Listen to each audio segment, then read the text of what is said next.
Están escuchando Asturias Hoy Primera Edición. 8:35 de la mañana. En los próximos minutos vamos a hablar de política con nuestro invitado. Viene a presentar su último libro, Lucha de tribus, mitos y verdades de la batalla política y la radicalización identitaria entre la izquierda y la derecha. Está editado por La Esfera de Libros y llega mañana a las librerías. Se trata de un ensayo que recorre los principales y más recientes hitos de la política española. Es una especie de guía divulgativa, se entiende perfectamente, es un recorrido para poder contextualizarnos también de dónde venimos y cómo estamos en esta situación de no consenso político o cómo venimos de un sistema electoral que beneficia a unos pocos, la identidad territorial, el populismo. Bueno, hay capítulos que son evidentemente transversales a la actualidad. Eduardo Bayón es consultor en comunicación política, asuntos públicos y estrategia, politólogo y también jurista de formación. Eduardo, ¿qué tal? Muy buenos días. Buenos días, un placer. Te decía ahora en estos minutitos que hemos tenido de transición que me he leído el libro y la verdad es que es muy didáctico, muy fácil de entender. Lo digo para que las personas que quieran tenerlo no piensen que van a meterse otra vez en esa política dura, ¿verdad?, del día a día, o dura en otro sentido. Quiero decir, fácil de entender, pero no deja de recoger un poco la tensión que hay en los últimos años, ¿verdad? Sí, no, era un poco también la pretensión cuando escribí el libro y también trabajando con la editorial, de hacer un libro que fuese una especie también de guía divulgativa sobre la batalla política y también la batalla cultural en la que estamos inmersos y vemos a diario, tanto en los parlamentos como en los medios de comunicación, ¿no? El libro se titula Lucha de tribus. Tú acabas de decir la palabra batalla. Son nombres muy ilustrativos de la realidad política en los últimos años. Sí, batalla, disputa, son sinónimos que acostumbramos a utilizar, pero no obstante también hay otra cosa que incluso también aparece en el libro, ¿no?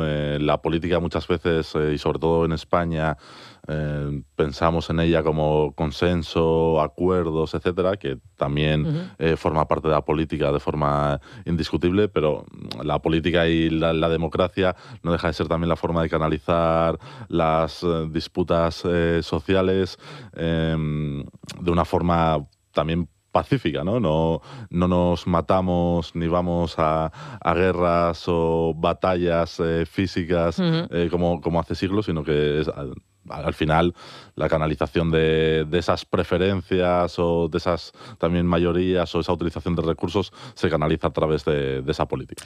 Lo que pasa es que aparecen también con frecuencia las palabras polarización y crispación, ¿no?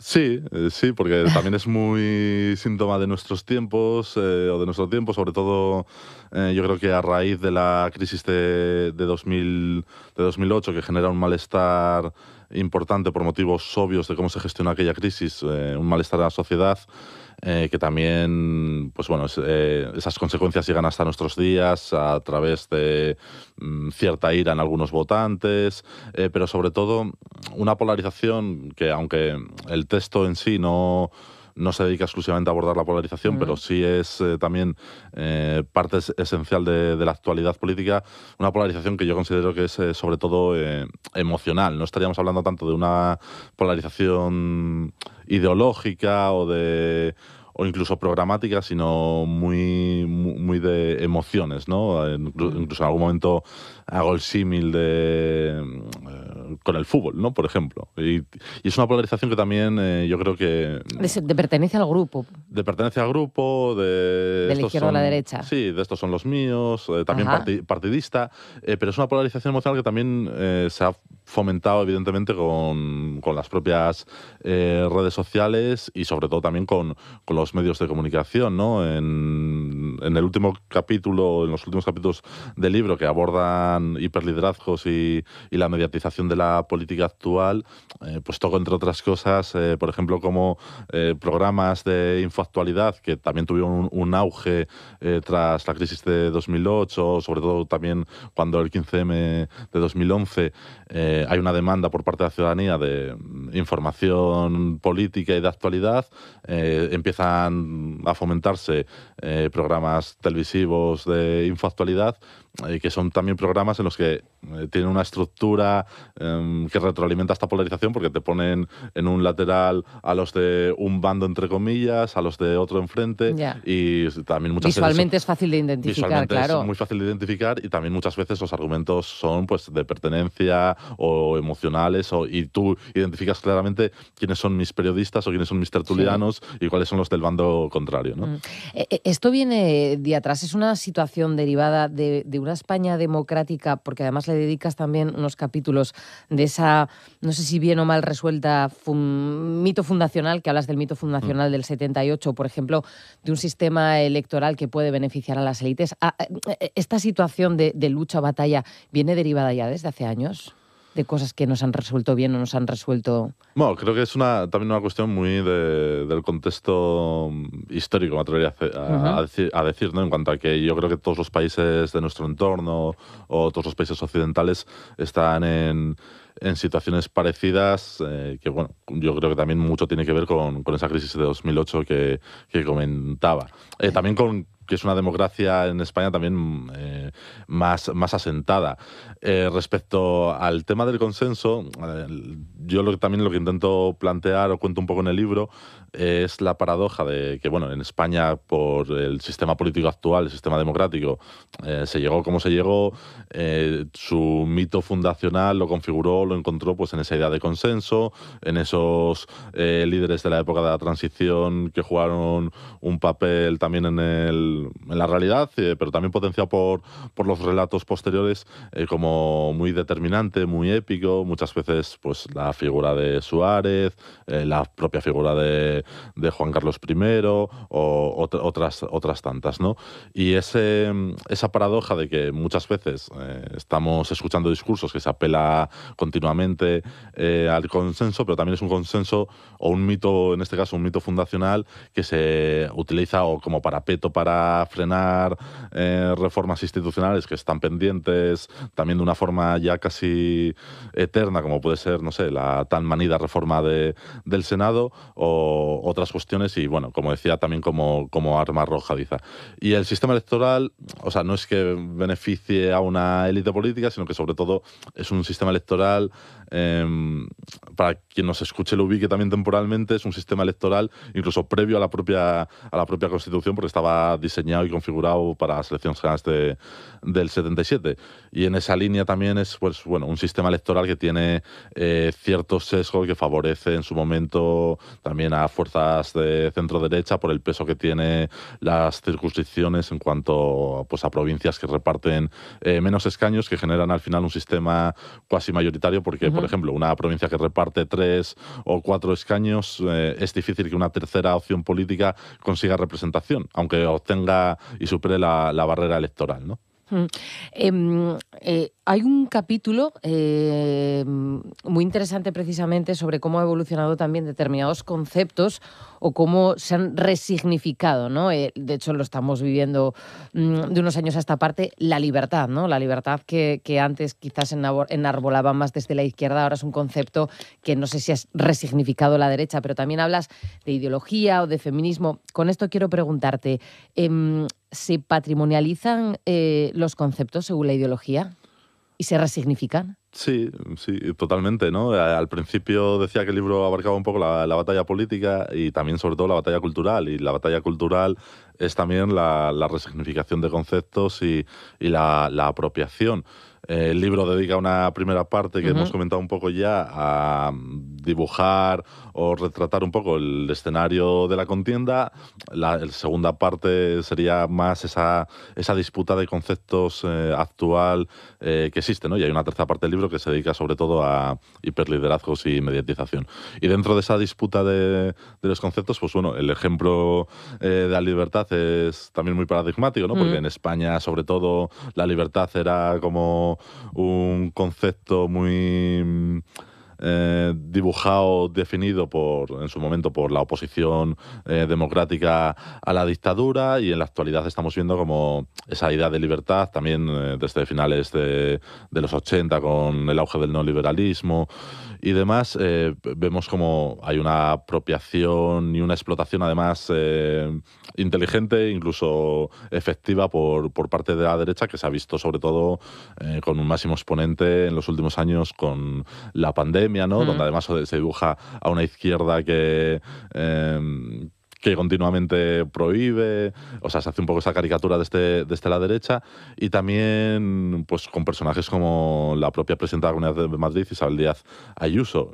E incluso el caso de Isabel Díaz Ayuso es muy interesante a efectos de comunicación política, porque en aquellas elecciones de 2021 en la que ofrecía libertad con aquel máximo exponente del spot de las cañas, o sea, no solo te estaba ofreciendo las cañas y saltarte igual las medidas contra el coronavirus, sino que te estaba ofreciendo un horizonte reconocido y conocible por el ciudadano y el votante al que volver en ese momento de incertidumbre de la pandemia. Claro, para todo esto, para llegar a esta resignificación o a estos conceptos, lo que tú decías, en la primera parte hay una especie de contexto, ¿no? Desde de dónde venimos a por qué se llegan a estas situaciones, con la patrimonialización del concepto que dices de libertad, pero también hablas de seguridad o de feminismo. Quiero decirte que si hay palabras que realmente las escuchamos y directamente nuestra cabeza nos las lleva a asignar a una ideología, a la izquierda o a la derecha. Sí, sí las hay. No, incluso... Además de la argumentación que acabas de hacer con libertad, Sí, has citado, por ejemplo, el porque feminismo. Claro, mucha gente ubica el feminismo en la izquierda, ¿no? Claro. Pero incluso hay otra parte que también es interesante de cómo cuando determinados significados o significantes se vuelven hegemónicos. Esto me queda muy gramsciano de la Clau, pero va también en esa línea. ¿Qué ha pasado con el feminismo? Que cuando la ola, sobre todo de las manifestaciones del 8M de 2018 y años previos y posteriores, ha convertido el feminismo en... no sé si atreverme a decir hegemónico, pero mucho más mayoritario. El adversario político, en este caso, si ubicamos el feminismo un poco en sectores mayoritarios de la izquierda, la derecha también se ha visto obligada casi a identificarse como feminista, ¿no? Incluso en ese capítulo del libro cito pues muchos ejemplos de declaraciones de dirigentes mujeres de la derecha española que en esos años sí se identifican como feministas, y también pues la otra cara de la moneda, que cuando surge una ola reaccionaria contraria al feminismo que va cogiendo más fuerza, esos discursos de esos sectores pues se suavizan o incluso ya empiezan a renegar, o antes citaba la propia Ayuso, empieza a hacer un discurso ya abiertamente contrario al feminismo o a las feministas, ¿no? Eso podríamos vincularlo con el populismo, que tiene otro apartado, es otro de tus capítulos. Lo digo porque hablas de la palabra identificar, y hay una cuestión que planteas en el libro que me parece interesante, y es en esa identificación cómo ha seducido la ultraderecha española a la clase trabajadora, porque también podemos identificar esa clase trabajadora con la izquierda, ¿no? Sí, no, y aparte en el libro también intento desmitificar la idea de que la clase trabajadora en España se ha ido a votar mayoritariamente a la ultraderecha. Esto no quiere decir que no haya votantes de clase... No, es interesante el verbo seducido, que me parece muy interesante.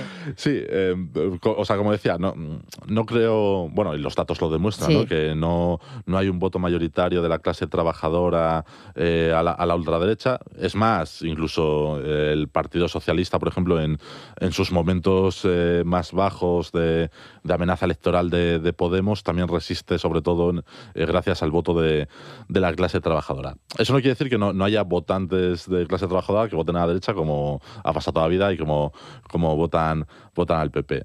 También hay otra parte que creo que es interesante, que es como la idea de rebeldía, ¿no? Este voto también que hablaba antes un poco de la ira. Ese voto sí es mucho de la ultraderecha, incluso en votantes que antes, votantes jóvenes sobre todo, también de mediana edad, normalmente hombres además, pues sí se ven seducidos, atraídos por una ultraderecha que consideran además pues ese componente de rebeldía contra lo que ellos identifican critican en términos muy amplios la progresía, el feminismo, en definitiva la amenaza también de perder ciertos privilegios, y dentro de esa contexto de polarización emocional que también hablábamos, pues le da una dosis mayor de adrenalina, que también es otra vinculación que hago con la idea de consenso, ¿no?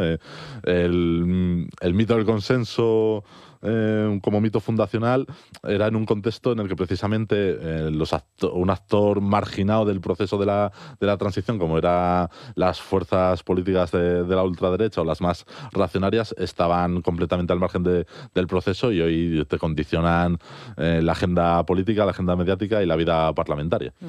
Decías que la tercera parte del libro viene vinculada con los hiperliderazgos, también un poco con lo que nos hablabas antes, esa relación con los medios de comunicación, con los mensajes también en redes sociales.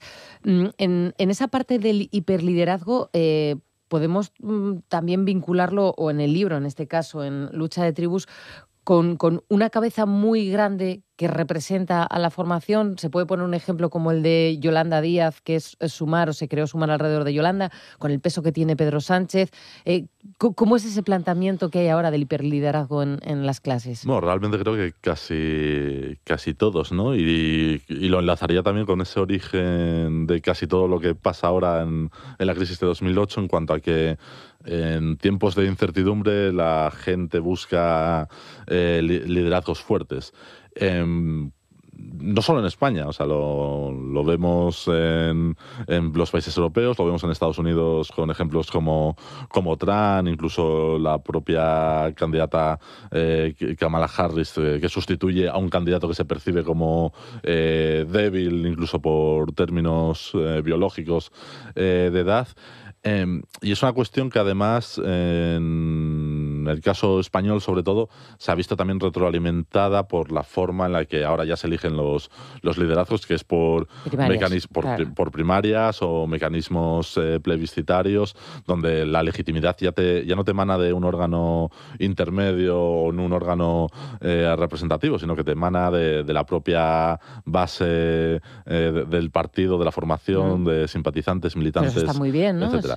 No, o sea, no está ni bien ni mal, bueno, ni bien ni mal, pero te genera una legitimidad distinta, claro. Te genera una relación también distinta, y te fomenta también ciertos liderazgos en principio más fuertes. Incluso, o sea, los medios de comunicación tampoco es algo de la época actual, ¿no? Pero desde el surgimiento de la televisión, los medios de comunicación fomentan también mucho más los personalismos y los liderazgos políticos.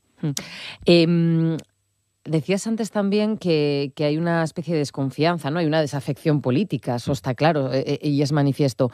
¿Crees que el libro puede interesarle también a los más descreídos para entender un poco lo que está pasando y por qué hay esta crisis de confianza con los políticos? Sí, y sobre todo yo creo que puede interesar para entender más, o incluso no solo entender, también sobre todo reflexionar sobre cómo se produce el debate político y la situación actual de la política. O sea, vivimos tiempos de cierta desafección que vienen precisamente también de la década anterior, que siguen ahí, porque incluso el propio CIS los muestra, que la política aparece para la ciudadanía, para los votantes, como una de las principales problemáticas, y además es una cuestión que desde mi punto de vista es bastante preocupante, ¿no? También es cierto que hay quien lo vincula a democracias maduras, pero la democracia también hay que cuidarla. Bueno, pues la recomendación, mañana librerías, ¿verdad? No, la semana pasada ya. Ah, la semana pasada. Pues lo dije, pues mejor que me corrijas entonces. Ya pueden ir a las librerías. Lucha de Tribus, mitos y verdades de la batalla política y la radicalización identitaria entre la izquierda y la derecha. Ya las librerías, Eduardo Bayón es su autor.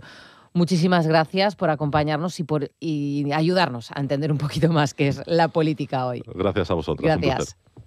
En Asturias Hoy.